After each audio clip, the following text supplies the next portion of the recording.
Cartoon একটা শব্দ যা শুনলেই আমাদের চোখে ভেসে ওঠে হাসি, রং, বিনোদন আর শিশুদের আনন্দ।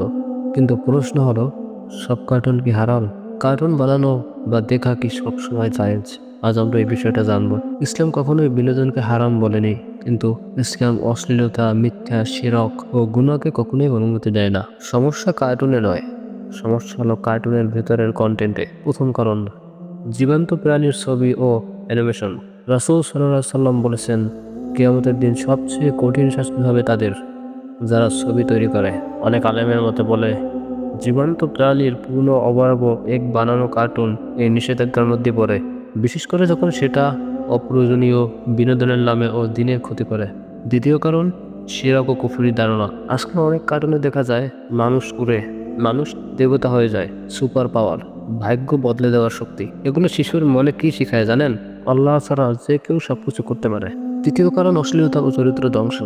আজকাল কার্টুনে থাকে অশালীন পোশাক, বেয়াদবি, বাংলার অবাধ্যতা, মিথ্যা বলা, মারধর ইত্যাদি। শিশু তো শিখে এসব দেখেই।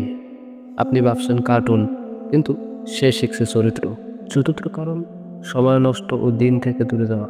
নামাজ দেরি হয়, কোরআন শরীফ বন্ধ থাকে, আর আমাদের মোবাইলে দিন শেষ হয়ে যায়। রাসূল সাল্লাল্লাহু আলাইহি সাল্লাম বলেছেন, কিয়ামতের দিন বান্দাকে প্রশ্ন করা হবে তার সময় কিভাবে ব্যয় করেছে। ইসলাম ন্যায় বিচার করে। শেষ কথা, কার্টুন ছোট জিনিস মনে হলো এর প্রভাব খুব বড়। আজ যে শিশু কার্টুন দেখছে, আগামীকাল সে হবে একজন মানুষ। আমরা তাকে কোন পথে ঠেলে দিচ্ছি? আল্লাহ আমাদের হেফাজত করুন, নিজেদের থেকেও আর আমাদের সন্তানদের থেকেও। আমিন।